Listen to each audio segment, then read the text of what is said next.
በትምህርት ቤት የማታገኙት፣ በልምድ የማታገኙት፣ በአካዳሚክ የማታገኙት፣ መጽሐፍ አንብባችሁ የማታገኙት የእውቀት ማግኛ መንገድ ምንድነው ተብሎ ሲጠየቅ ውድቀት ነው። ከውድቀት መማር።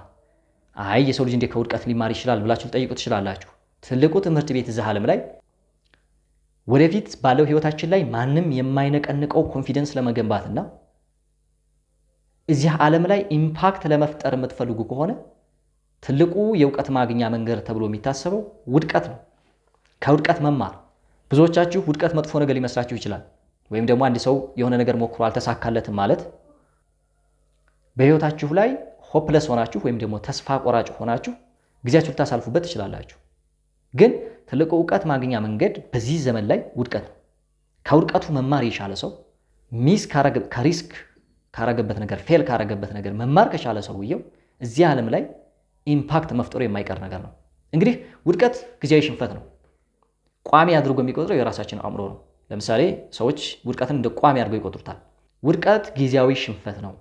ቢዝነስ ለመስራት ሞክራችሁ፣ የተለያየ ነገር ለማድረግ ሞክራችሁ ፌል ሲያደርግባችሁ፣ ትምህርት ፌል ሲያደርግባችሁ፣ ሪሌሽንሺፕ ፌል ሲያደርግባችሁ፣ ሰው የተለያየ ነገር ሞክራችሁ አልተሳካም ማለት ሚስ ያደረጋችሁ ነገር አለ ማለት ነው።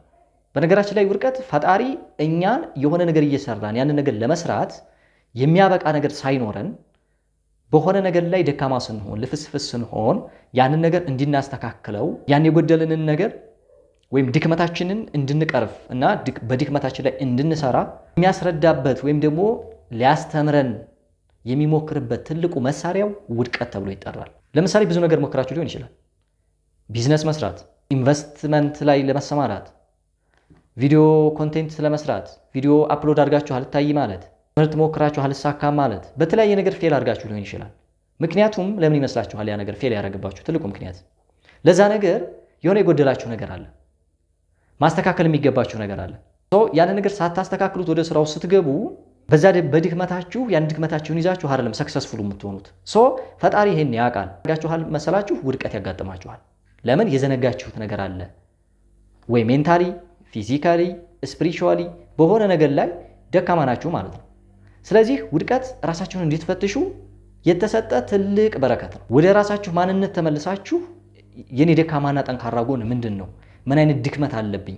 ድክመቴንስ ደግሞ እንዴት አድርጌ ላሻሽለው፣ እንዴት አድርጌ ልስራበት እንድትሉ ተደርጎ ተቀርጾ በፈጣሪ ዘንድ በትልቁ የተሰጠ ትልቅ ስጦታ ብዬ ነው የምገልጸው እኔ። ትልቁ ነገር ግን እዚህ ጋር ነው። ብዙ ሰዎች ዛሬ ላይ የሆነ ነገር ሞክራችሁ አልተሳካም ማለት፣ ትናንትና ላይ የጀመራችሁት ቢዝነስ ፌል አደረገ ማለት ወደፊትም አይሳካልኝም፣ ወደፊትም የምሰራው ስራ ውጤታማ አያደርገኝም ብለው ያስባሉ ብዙ ሰዎች። ስኬታማ በሆኑ ሰዎችና ስኬታማ ባልሆኑ ሰዎች መካከል ያለው ቤዚክ ዲፈረንስ እነዛኞቹ ተደጋጋሚ ውድቀት ደርሶባቸው ተደጋጋሚ የሞከሩና ስህተታቸውን እንዲሁም ደግሞ ድክመታቸውን አርመው እንደገና ወደ ስራው ተመልሰው ስራውን በተደጋጋሚ ሞክረው ያሳኩ ሰዎች ናቸው። ስኬታማ ያልሆኑ ሰዎች ውድቀት ሲያጋጥማቸው አይ ወደፊትም እወድቃለሁ ብለው ከዛ ከውድቀታቸው ሳይማሩ ከድክመታቸው ሳይማሩ ራሳቸውን ሳይመረምሩ እዛው ወድቀው የቀሩ ሰዎች ናቸው።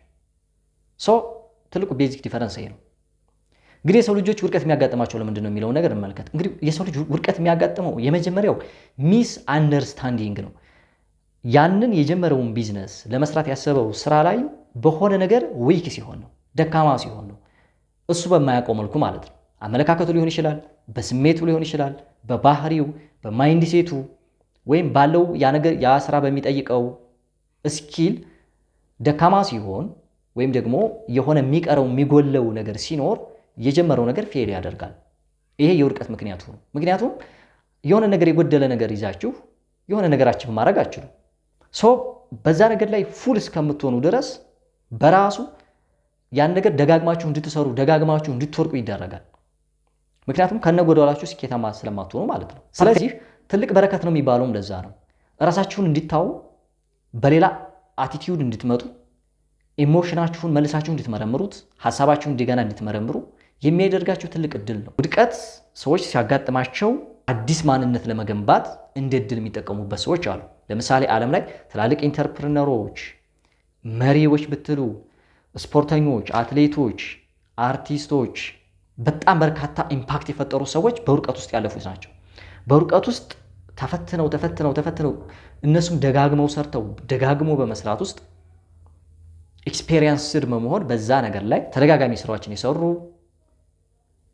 እንዲሁም ደግሞ በሆነ ነገር ላይ ውጤታማ የሆኑ ሰዎች ናቸው ማለት ነው። ከውድቀታቸው የተማሩ ሰዎች ዓለም ላይ ማንም የማይነቀንቀው ቢዝነስ፣ ማንም የማይነቀንቀው ጃይንት የሆነ ነገር ይሰራሉ።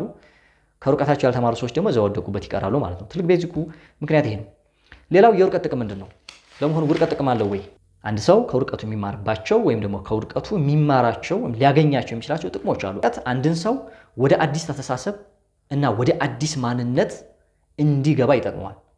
እስከ ዛሬ የለመደው ማንነት አለ፣ አስተሳሰብ አለ፣ ቲንኪንግ አለ። ያንን ጥሎ ወደ አዲስ ማንነት እንዲገባ ያስገድደዋል ማለት ነው። ለምሳሌ ያልተሳካልን ነገር በሆነ ነገር ላይ ጎደሎ ስናሳይ ነው እኛ ወይም የጎደለን ነገር ስላለ ነው እኛ ያላየነው ነገር ማለት ነው። ስለዚህ ከነጎደላችን ልንር ስንል አይ ቆይ ብሎ ፌል ያደርጋል ማለት ነው። ያ ነገር ራስ ወዳድና ከንቱ ከመሆን ይጠብቀናል። ለምሳሌ ያሳካናቸው ነገሮች፣ ወደፊት የምናሳካቸው ነገሮች በራሳችን ጥረት ብቻ ይመስለናል። አንዳንድ ሰዎች ስኬታማ ሲሆኑ እላይ ሲደርሱ የስኬት ጫፍ ላይ ሲደርሱ ሁሉን ነገር ያሳኩት እነሱ ብቻ፣ ሁሉ ነገር የተሳካላቸው 100% ኃላፊነት ወይም ሪስፖንሲቢሊቲ እነሱ ብቻ እንደሆኑ ያስባሉ። ግን ለስኬታችን ትልቁን ድርሻ የምንወስደው እኛ ብንሆንም ከጀርባችን ግን በጣም በርካታ ሰዎች አሉ። ዳይሬክትሊም ኢንዳይሬክትሊም እኛ አስበነውም ይሁን ባናስበውም ባላሰብንበት መልኩ በጣም በርካታ ሰዎች አሉ። ምክንያቱም ስኬት የብዙ ሰዎች ድምር ነው፣ ድምር ውጤት ነው።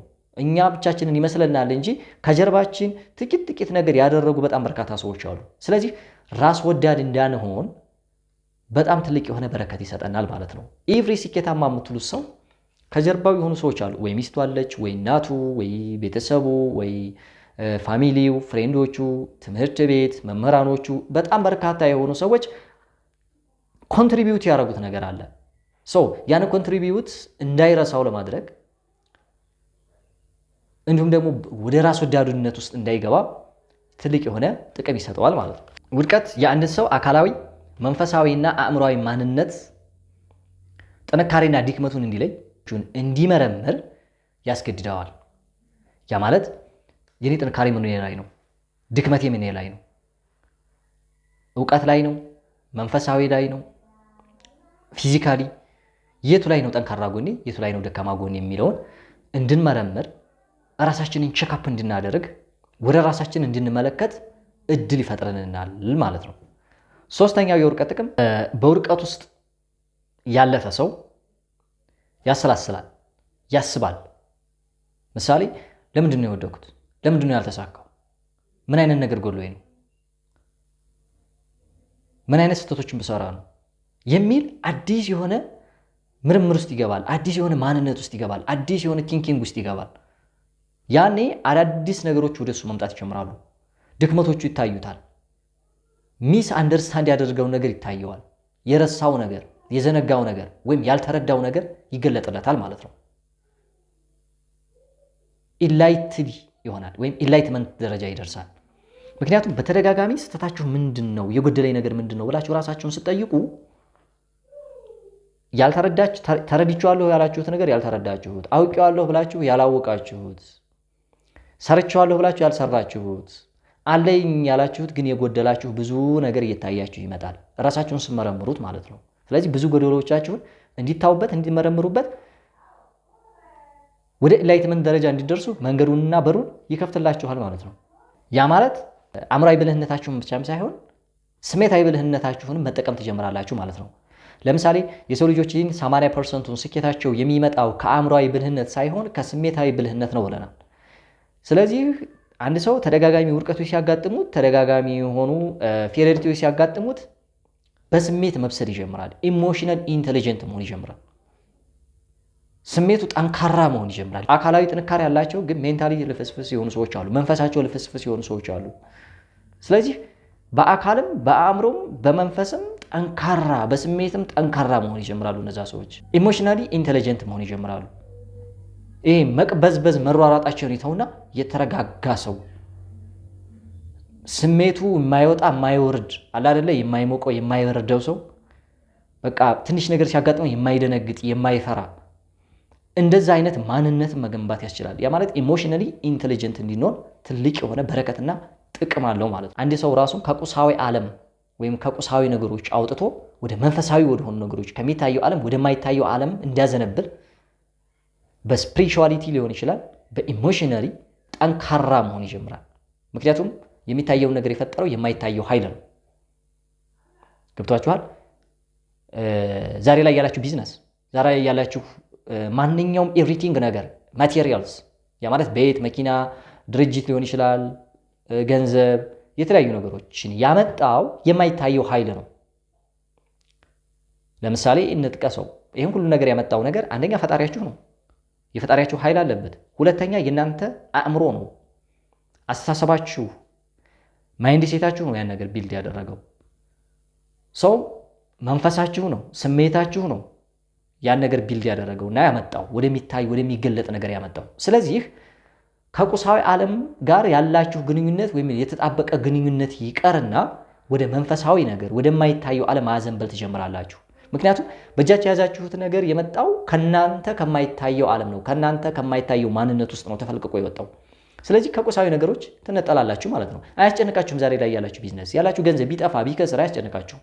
ምክንያቱም እንደገና ማምጣት ስለምትችሉ ሰው ያን ገንዘብ ሜክ ማድረግ ይችላል። የዓላማ ቁርጠኝነት ለሌላቸው ሰዎች ተስፋ ሊያስቆርጣቸው ይችላል። ያላስቀመጠ ሰው ውድቀት ሲያጋጥመው እዛው ነው የሚቀረው፣ ተስፋ ይቆርጣል ማለት ነው። ዓላማ ላላቸው ሰዎች ግን ፍላጎቱ ከውስጣቸው የሆነ ዲዛየር ካለ ግን ያንን ውድቀት እንደ አድቫንቴጅ ነው የሚጠቀሙበት። የተለያዩ ሪጀክሽኖች ሲያጋጥማቸው፣ የተለያዩ ውድቀት ሲያጋጥማቸው ያንን እንደ አድቫንቴጅ ተጠቅመው ዓለም ላይ ጃያንት የሆነ ካምፓኒ፣ ማንም የማይነቀንቀው ቢዝነስ የገነቡ በጣም በርካታ ሰዎች አሉ ማለት ነው። ውድቀታቸውን ለበጎ ነገር ይጠቀሙበታል ማለት ሰው ወይ ደግሞ ዓላማ ያለው ሰው ውድቀት እንኳን ቢያጋጥመው በአዎንታዊ መልኩ ነው የሚመለከተው። ተስፋ ከመቁረጥ ይልቅ ተነስቶ ይዋጋል፣ ፋይት ያደርጋል። ምሳሌ ዛሬ ላይ ወደቀ፣ ተነስቶ ፋይት ነው የሚያደርገው። ይወድቃል፣ ተነስቶ ፋይት ያደርጋል። ከወደቀበት የተነሳ ሁሌ የሚዋጋ ሰው ነው። ምክንያቱም ዓላማ አለው። ዓላማውን አቺቭ ለማድረግ ተደጋጋሚ ነገሮች ቢያጋጥሙት እንኳን ሰው ተደጋጋሚ ፋይቲንጎችን ይፈጥራል፣ ምክንያቱም ዓላማ ስላለው። ስለዚህ ሁላችሁ ማወቅ ያለባችሁ ነገር ምንድነው? ውድቀት ቋሚ ሳይሆን ጊዜያዊ ነው። ዛሬ ያልተሳካው ቢዝነስ፣ ዛሬ ያልተሳካው ነገር ነገ አይሳካ ማለት አይደለም። ውድቀት ትልቅ በረከት ነው። ምክንያቱም ከውድቀታችሁ መማር ካልቻላችሁ ከመጽሐፍ ላይ መማር አትችሉም፣ ከትምህርት ቤት መማር አትችሉም፣ ቪዲዮ አይታችሁ መማር አትችሉም፣ እስኪል ተምራችሁ መማር አትችሉም። ውድቀት በራሱ ትልቅ የሆነ ትምህርት ቤት ነው። ከየትም ቦታ የማታገኙትን እውቀት ከውድቀት ውስጥ ታገኙታላችሁ።